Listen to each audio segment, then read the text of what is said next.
a Balakambete who fails to see things in a neutral way. Yes. And you can't blame her because she comes from Lutuli House. Yes, yes. And she would always see the leader of the executive when he comes to parliament as my political boss.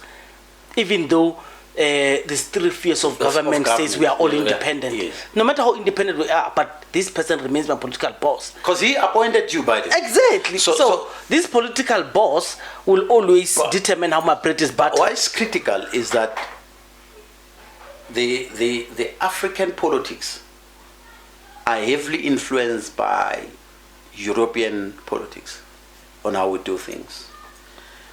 That's why the issues of kingdoms are critical in the African continent. Please pack it. I'm deliberately stopping you from being tempted to go there. Yes. So, because that is a system that I think would have befitted. We have not done other parties and we are running out of time. Yes. Let's go to EFF, the goods and the bad. Look, I don't think EFF did anything bad. They were just disturbed by the MK. My sentiment exactly. Yeah, they didn't do anything bad. They were disturbed by the MK. The issue of foreigners has not been a bad thing for them, because the parties that speaks about foreigners having to go did not really gain anything out of that. People didn't vote for political parties because they want to remove foreigners.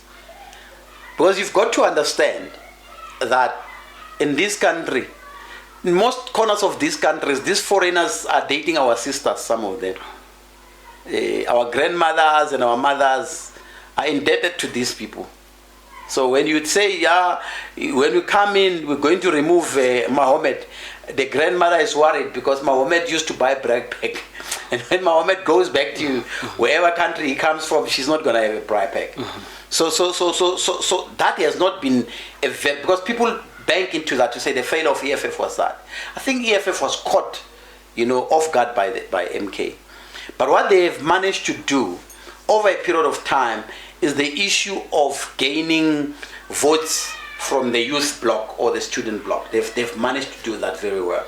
But they've not, translated that into gaining the trust of adults. Majority of our voters in this country are adults. Youth do not necessarily vote in numbers. They don't care about votes. When you're going to elections, they're busy drinking alcohol. Now, if they could have translated that into convincing elders that, guys, you need to vote for the EFF. But how will the elders come and vote for you because the elders believe in decorum and respect and all of that, and you don't have that. It's a sad thing because Jacob Zuma, when this proposal came, he said there are no adults who will vote for EFF.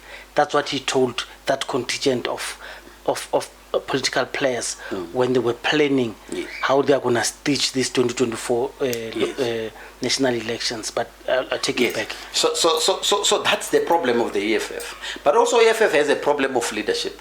I don't want to talk too much about Julius because I think Julius is a narcissist, right? And he's got all the hallmark of a narcissist.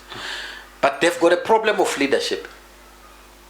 And at some point, Julius Malema need to find a space in the politics of EFF where he's not the center of the EFF, right? Where he gets someone to run the EFF. Maybe he becomes an honorary president of the EFF who just get paid and he can call press conference and do those things. But there are people that are actually face of the EFF that are running the EFF because he loves the media. But the reality of it, Malema being the EFF is the problem of the EFF. Okay. The EFF cannot grow from what it has if Malema is still there. If they still have the same approach that they have, right? Because let's talk about land issue, which is their key drive, where they're saying land must be owned by the state. Do you want that stand that you have in Palabora to be owned by government? Let's be honest, Mashiach. Right? So their posture and their approach in this land without expropriation, without compensation thing, it's misplaced. and they have to find a way of fine-tuning it, right? They are approaching nationalization of mines and strategic. You can simply deal with these issues of mines. There was a bill that got Zuma into serious problems with the capitalist. With some sevens is one thing. That bill was proper in terms of dealing with mining issues. It's proper. You don't. They just wanted to change to increase the percentage. Yeah, yes. The percentage. You just say, okay, the mine ownership 50%, 50-50. That's right. What Mokgweetsi failed to do. He incrementally said, okay, after this year, they are going to increase the ownership and stuff. And I'm sorry to rush you, it's just because of time. According to me, the failures of the EFF would be, there are many, but generally the EFF has not done anything wrong, because they are what they are, but the message and the messenger of who's telling this message, they have reached everyone that they could reach, and they are going to unfortunately unable to grow these numbers. And Floyd would have been a great person to hand over the baton to unlock. Yes, and we said this 6 months ago before Floyd left. I sat with an EFF guy and we spoke about this on the podcast before Floyd left. And this is what we thought. We thought the EFF could do what Malema could do, what Helen Zille is doing there, to run the party from outside, and it would have worked. Let another person. Yes. So the messenger would have changed, because some things are. Malema knew he was being misunderstood by open border, but he didn't care. He was nonchalant about it. The problem of Julius Malema, it's ambitions. We all have problems of ambition, but at Malema's level, the ambitions problem are actually clouding his judgment. He's in competition with people. He wants to be the first youth president before some of the people that he grew up with. Some of the youth league presidents that have been youth league president. He sees himself as a deputy president or a president before them, right?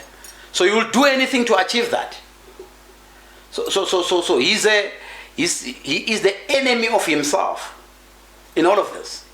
So he's inflicting harm on himself, on how he approaches things, because he wants to see himself there. He wants to be bigger than what he is. Okay. So we have already done, and sorry to stop you on that, because it's because of time. We have already done Patriotic Alliance. You have done Action SA. Look, I've not done Patriotic Alliance, but let me do it in a snippet. Okay. The survival of Patriotic Alliance will be based on the fact that it has managed to convince the illiterate colored votes that it represents the coloreds. It will survive because of that. But at the level of intellectuality, it can't survive, right? If you look at the backlash that the leader is getting currently, you'll understand what I'm talking about. It is a feel-good cloud moment, but the reality of governance and the realities of clouds are two different things. Now, the president of the PA is realizing the realities when he's in power. People are asking questions. With this recent South Africa's agreement with Nigeria on visas, people started asking him questions. Why are you not saying anything about it? Because the majority of the people felt that things should not be done in that way, right? And he was at the corner, right? He started releasing words, winning words, which was irrelevant to the debate.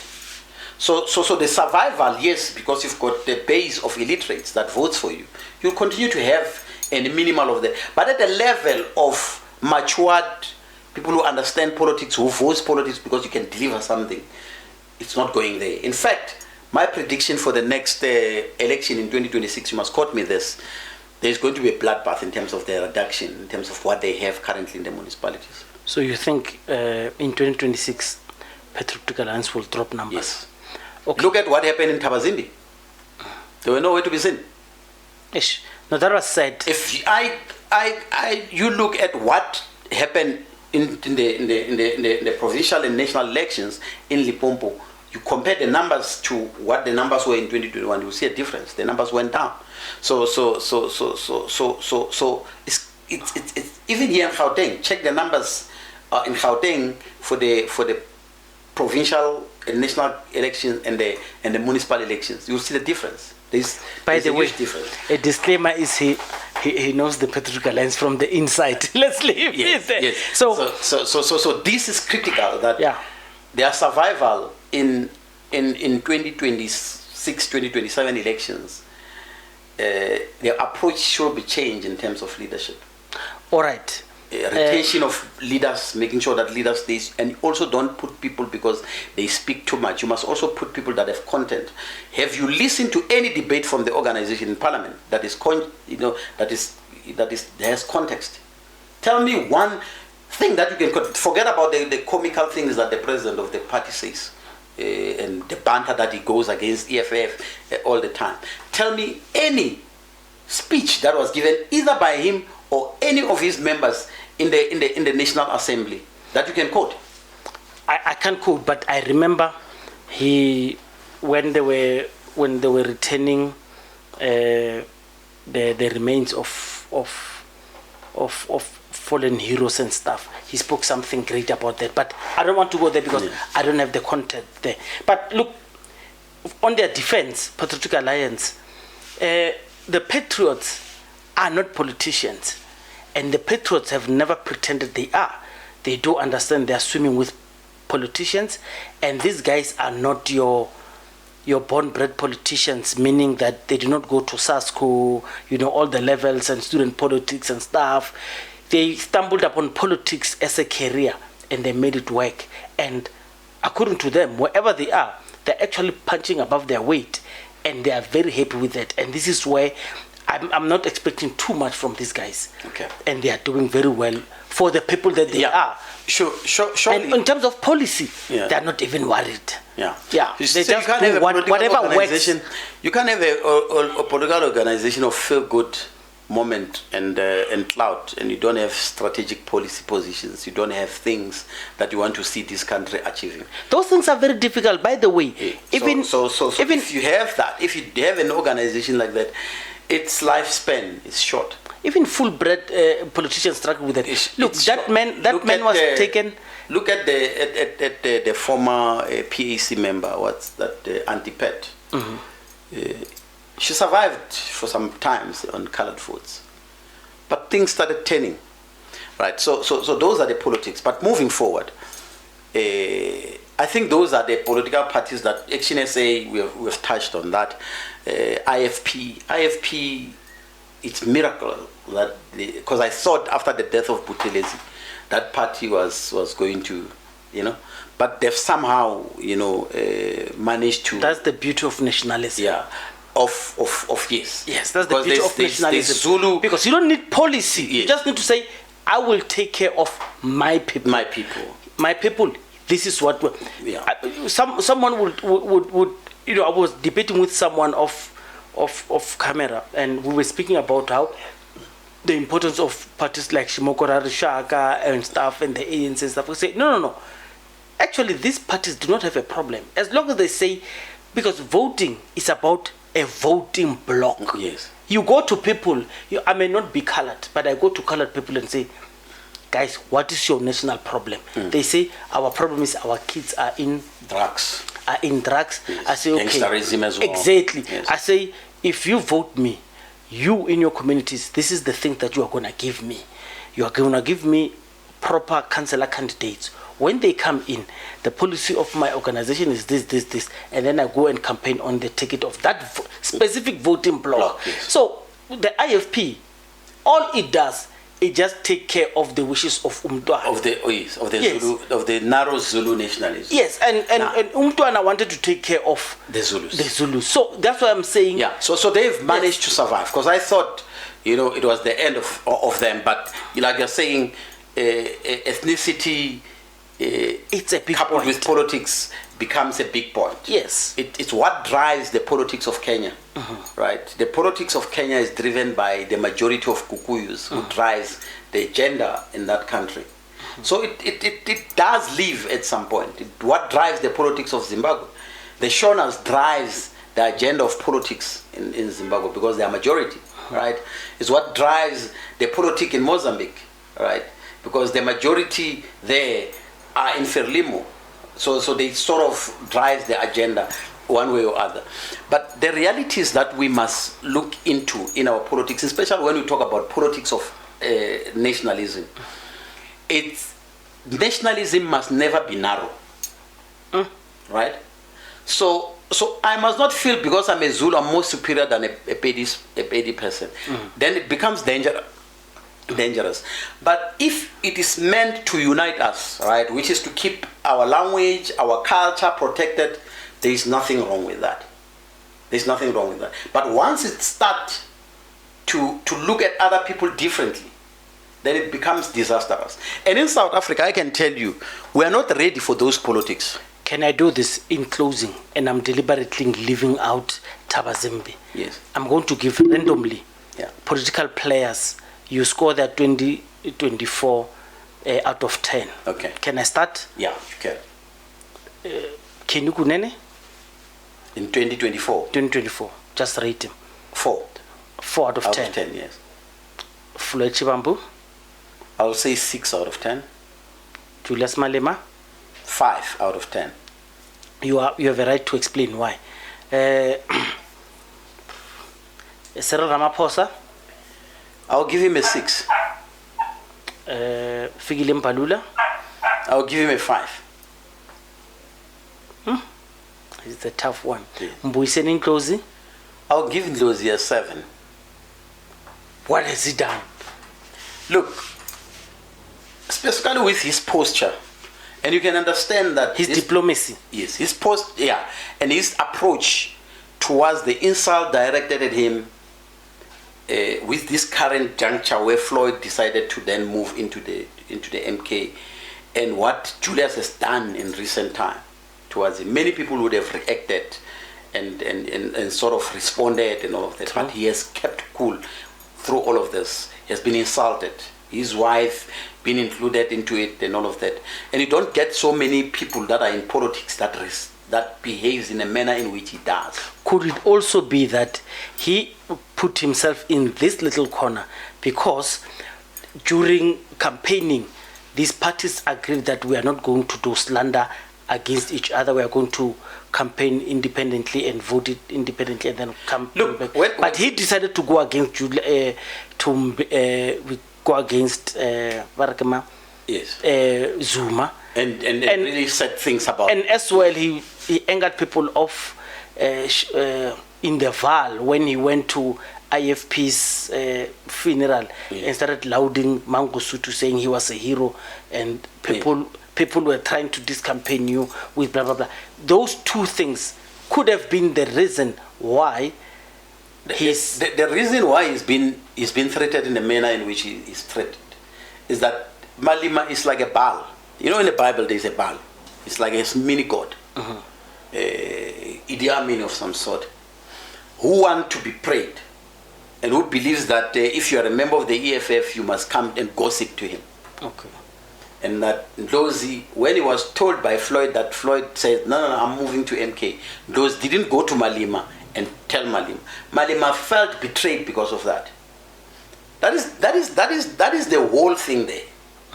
Those things of him going there is neither here nor there. In fact, Malema would have loved him to say those things. But the reality of it is that he did not go to this guy and say, look, Floyd is moving. No. He kept quiet. Because he said, no, these two people are friends at whatever level. I don't want to get in between them. And him and Floyd come a long way from the university. All right? So he kept that friendship as well. Don't want to jeopardize this friendship.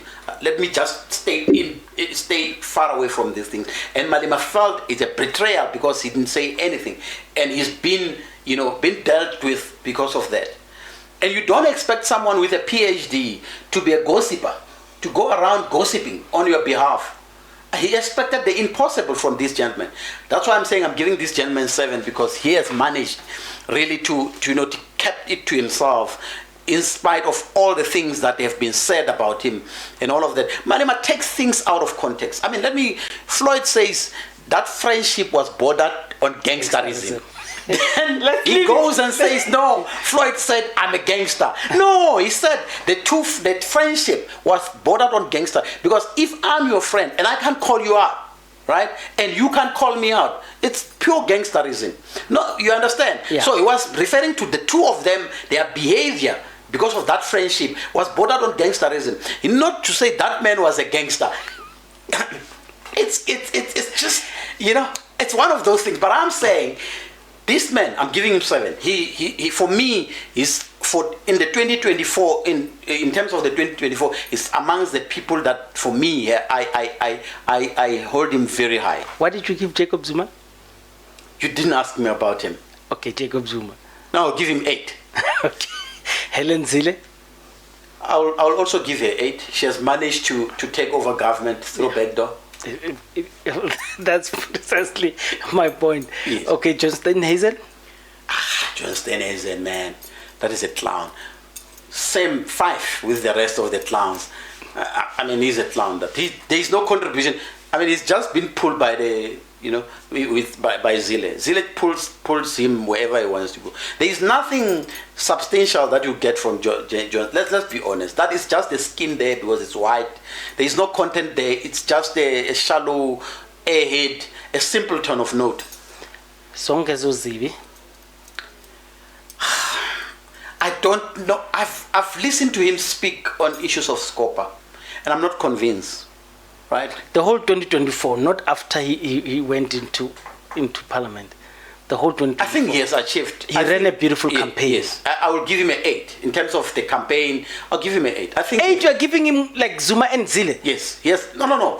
But his campaign did not bring results that we expected. No. His campaign did not bring the result. But one thing that they've done, because they had money, was to be in all corners of the country. Which he ran a beautiful campaign. Many new organizations failed to do. Many newly established organizations, if I'm establishing it at Gyan, it will just survive at Gyan, It's just there, or Palabora or whatever. But this guy was in every corner, in small villages. Their posters were even in areas where EFF did not even have posters. And even EFF areas where ANC did not even have posters. But I think their failure, right, was that they failed to identify politicians in all these areas. I was at home and I looked at the person that they chose there to be one of the leaders, and I was like, this is a clown. They just chose some clown who has been moving from DA around, moving whatever new party that comes there, he joins and he becomes the face of that party. Communities don't take him serious. So now they made a mistake with that because they didn't do proper groundwork and study the ground to see the kind of faces they will have in these areas are individuals that are respected in this area. Look, I want to show you one thing that there is an organization called the Forum for Service Delivery. Yes. What those guys do right is that they identify leaders in communities that are loved by the communities and forward them as their councillor candidate. And in they only contest local government, by the way, and they've done well in that. I can tell you, if in most municipalities in Limpopo they've got council seats. All right. So that's the failure that Songezo and them failed to do, to identify the correct people. But in terms of how they've the numbers that they've got for a new political organization with a faceless, not many people know Songezo, bro. It's only people who read newspapers and who understand. Nobody knew. For an unknown person like him, for him to even get a seat in parliament, how many seats do they have? I think it's 2 or something. Okay. It's a big achievement for me. I'll give them an 8. Mpotagata. Is this the guy who was recently arrested? No. He was.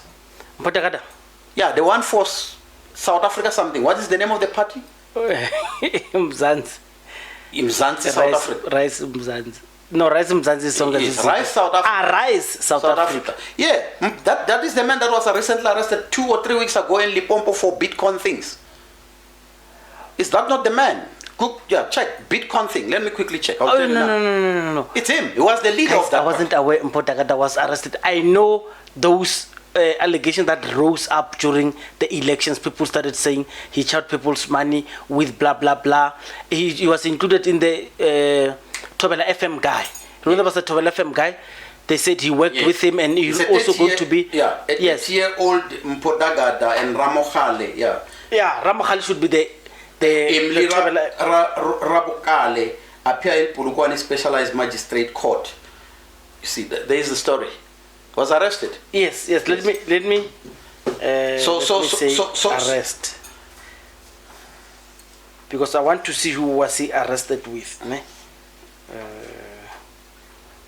Because I remember during the elections, one of the things that people started on him was to say he was involved with that scammer of Tobela FM, Yes. that guy who was an actor. Yes. Yes.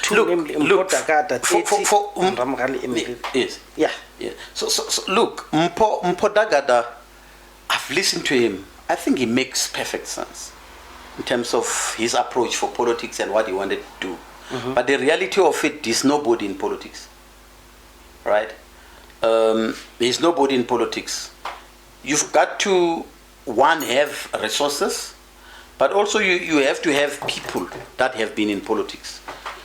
Songezo had the financial muscle. Not you had Makashule, who is a politician in his what do you call? Yeah. So Mpotagada didn't have any politician in that thing of his. It was just a fiefdom of his of some sort, right? And he wanted. It was making sense for me. No. Mpotagada is a content creator turned politician. Yes. The same way I say Gayton and Kenny are hustlers turned politicians. Noble ideas, all of them, but they are not purebred politicians. Yeah. And this is why I give him props for meddling in this free space, because it's a very difficult space. It is, but if you have to do it, you have to do it with politicians. Kenny and Gayton did it with politicians. Yeah, of course. They didn't do it alone. So Mpo made a mistake by doing that. So that's why that thing of his didn't even see the light of the day. Should have invested that money, found Benny Mayengani thing and put money there. Because Benny Mayengani performed way better than him.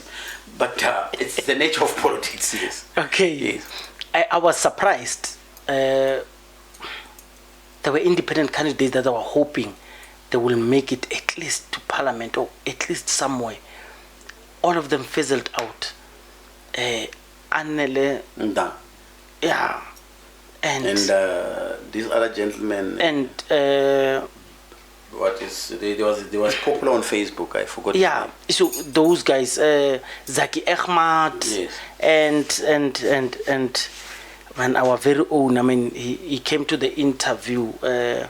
He's a minor. Yeah. None of them. None of them did well. And this is the reason why Musi decided to go to create Bossa, because he actually wanted to be an independent candidate, but he read the lines very quickly that look, South African politics are good for independent candidate at a local government level. Yes, but at the national level we are not there. For you to be maybe if Ramaphosa was to stand as an independent candidate, he can get a seat in parliament because he's a popular politician. Yes. Zuma can do that as well, but these other people can't, unless they create seats for them and they don't compete with political parties. Yes.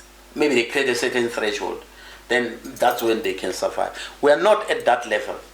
Let's talk Andile Mqitama. I think I used to call him Guptama at some point. I think Andile is a very, very intelligent politician.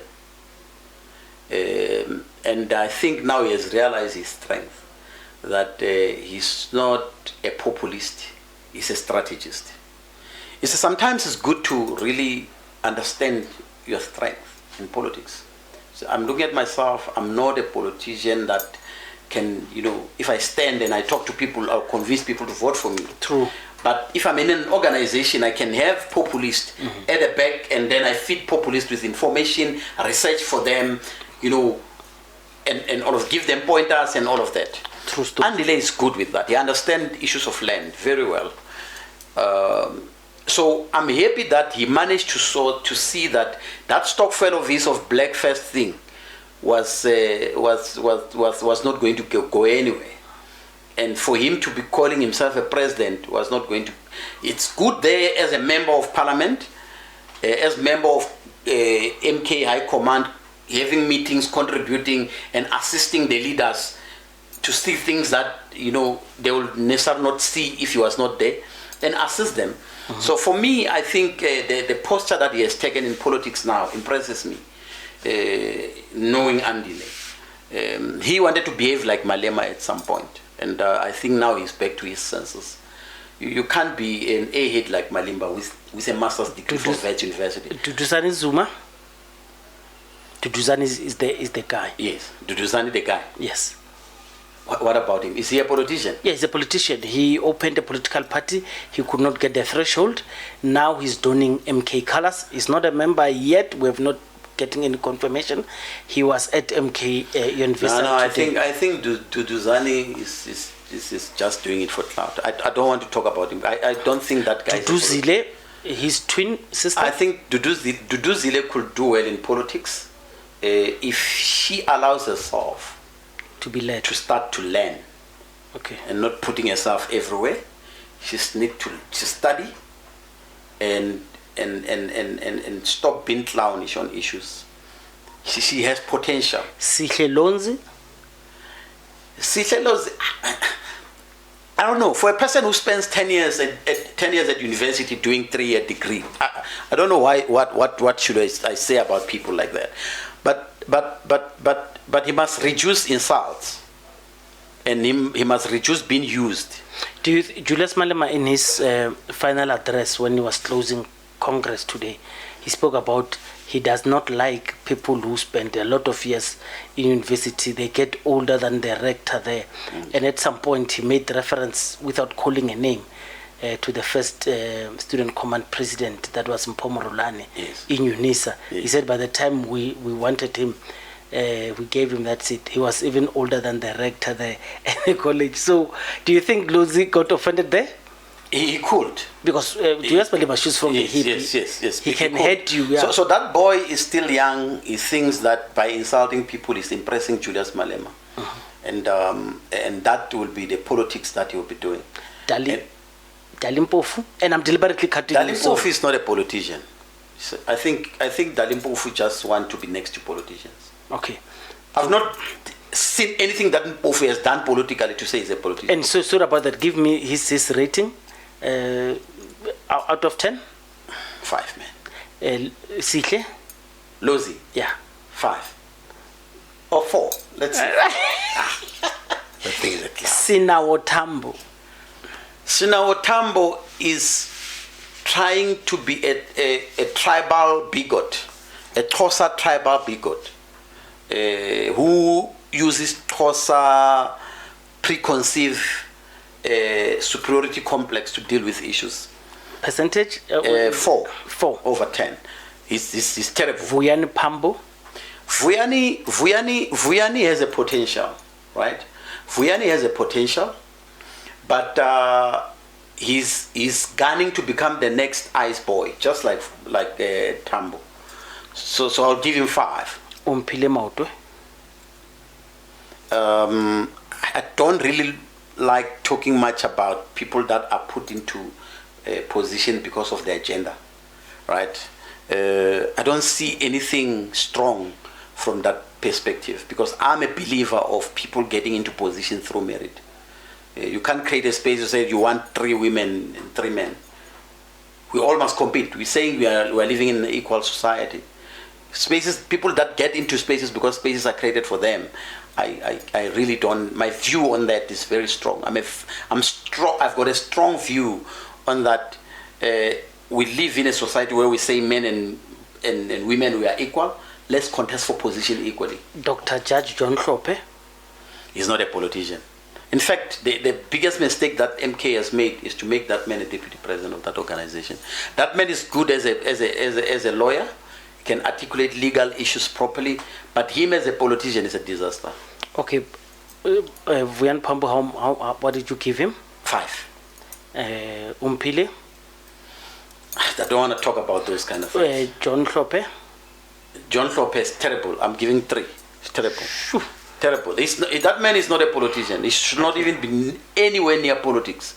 In fact, the biggest failure that MK, if it wants to continue failing, they must continue having that man as deputy president. It's good. He can be a member of parliament of that particular organization as an elder guiding them and other things, but him being a deputy, it's a terrible mistake that they made. Silas Brank? The man that was, I think that guy is a bitter white man. And it's dangerous. You know, when a white man is angry, it's a very dangerous white man. What do you give him? Tshwane, as a resident of Tshwane, I'm giving that guy 3. You know why I'm giving him 3? The current mayor has done things that guy failed to do in 2 years, in a space of few months. I'm not sure whether it's a month. Panyaza Sufi? I'll give Panyaza a 7. Okay, why is he a point below the because of the state of the number of voters that they got in the province, but his approach in governance, how he wants to do things, and his seriousness in terms of making sure that this transformation, I'll give it to him for that, because he's serious about transformation. I've not had the man in the politics in this year, in fact. The mining sector is terrible. That's why we have people that are still stuck in Stilfontein mine, in Mpumalanga as well, and you have a lot of Zamazamas. I think he's doing a bad job. He's very good in speaking in parables, but in terms of leading a department as a minister, he has failed. So I'll give him a 2. Platin Zimande? They took him to some very unconventional ministry. And the judging that particular ministry is very difficult, because it's in the innovation space, right? In the few months that the government has taken in, you can't really pinpoint things that have been innovated, in that space. So for him at that space, I'll just, for the sake of him being a minister, I'll just give him a 6. 6 is above a lot of people. Okay, it's fine. Yes. Let me, because he has not been bad. He has not been good. Solima Paila. Solima Paila is the man of the match for this year. For me, I'm giving Soli a 9. He's scoring better than everyone. Look. Many leaders of the South African Communist Party over years have failed to hold the bull by its horn, which is the ANC. They failed to tell the ANC where to get off, but that man has managed to do that. In fact, he has gone as far as declaring that the SACP should actually stand for election alone. Right? And what does that mean? It means the workers' bloc, because SACP and COSATU is one thing, right? Must not vote for the ANC, must go and vote for the SACP.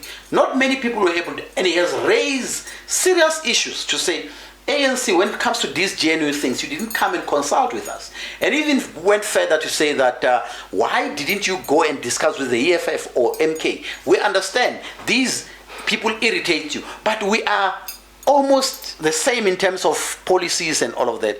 They are better devil than the DA. You can't go to the worst of the worst, and not many people could do that openly, right? Because when they start talking like that, then a brown envelope will be sent. So I'm clearly saying, the way Soli speaks, it shows that man, in his political life, he has never received a brown envelope from the establishment. Because if he did, he will not be speaking in the manner in which he did. Okay. Blade was there at that space for a very long time and was complaining, but he was afraid of saying things. He was made a minister and all of, and Soli has really stood and said, no, these things are not right.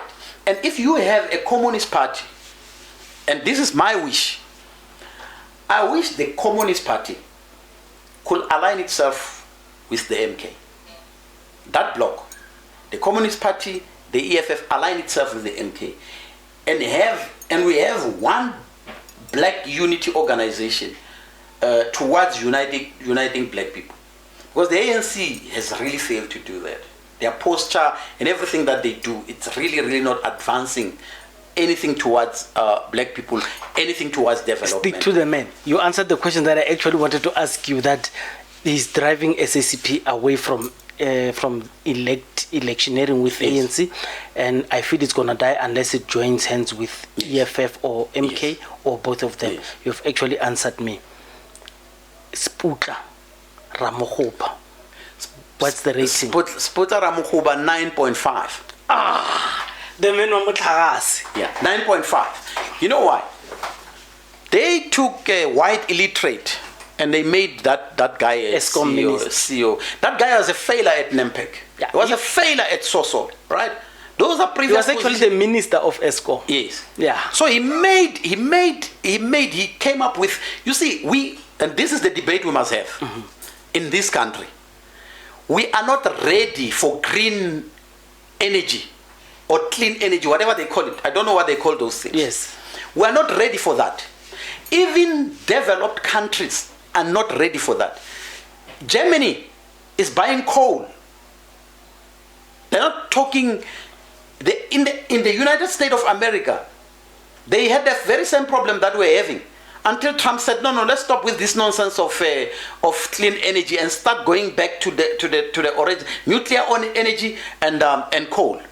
Now, this guy came with this mentality that, look, sun and all these things of solar, it's not going to take us anywhere. If you want a serious country that is serious about development, use what has worked for a century and a half, which is coal. The economy can lay on green. We can't rely on green. So that man collapsed that even going as far as closing down coal stations. But Sputler came in because Sputler has got a PhD. And he understood what he was doing, and he said, no, this thing is not going to go on like this. And we've got stable electricity as a country, and you have to give that man 9.5. For real, I'm telling you, you've got the to reason give I it to agree him. with him is because during the elections, I asked Sputler myself that, but anyway, you'll hear about it. I'll Yes. make sure that I include it. Yes, but I agree with Yes. your So he has done very well. And he's a quite performing star. yes. Black executive, black engineers and black people can perform very well If they've got political protection. if they've got political protection. Now you bring a failed white man and you put him in power and he collapses the system. Nobody talks about, in fact, they just reward that guy. Minister, We reward the mediocrity in this country. Minister of Police, Senzomku. The Minister of Police, let's put KZN aside, because I think Mkwanazi in KZN is doing a marvelous job. Not because he's killing people, on how he's trying to deal with issues of crime, be it the issues of taxi violence, the construction mafia, and all of that. But the South African police services in the country is dead. We don't have the policing in this country. We don't have the intelligence in this country. So for me to sit here and look at Sihle for the month that he has been a minister, and I don't see serious changes that have been made in the policing, I'm like, this is another failing minister of police, right? We can't constantly deploy people who don't understand policing in the policing portfolio. We need people that understand policing to be ministers of police and to be national commissioners of police. And we need to beef up our intelligence. Because one failure that we have in this country, why we have high rate of crime, because we don't have intelligence. I went to Zim some other years, and it was proven for me that when you sit with 10 people, 3 out of the 10 people that you're sitting with, they are members of the intelligence community. They might not be, but they will feed intelligence with information one way or other. Right? So in South Africa, we don't have that. The intelligence is completely, that's why crime is high. Because it's easy if you've got proper intelligence services to control crime. The police that you have in the policing system are criminals themselves. Right? So you hire criminals in the policing system. And I was saying to them, I think a year ago they started recruiting graduates. But I don't know what happened. They started recruiting matric people with licenses. And I was like, that program of graduates, because you see, a graduate, when you hire him or her, when he's at work, you think, I've got a degree.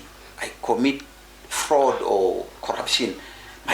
You see, I'm going to lose all of this, right? But a matriculant with a driver's license has got less things to lose. Right? So we need to strategically change things in terms of policing. We've got kids that goes to Value University of Technology, TUT, studying diploma in policing. They're sitting at home. Why are we not employing those people? Because the only thing that they do not have is the physical training, but they've got the theoretical training, and it's at an intellectual level because they've been taught at university. So why are we not taking these people and hire them in the policing services? Instead of hiring people, there is a disaster in terms of the hiring in the policing services. And we are not going to deal with crime if we have a police officer that can write a statement. Can write a simple affidavit. An older person comes there and said, I need an affidavit for SASA, and they said, no, go and write it yourself. Because the police officer doesn't even know what is it that they are going to write. I went to SAPS in Guyana before, and I saw outside some good Samaritan wrote 4 affidavits. This one is for Home Affairs, this one is for SASA, just to assist. They can just copy, the police officers can just copy. That's how terrible the level of literacy that we have in the policing services.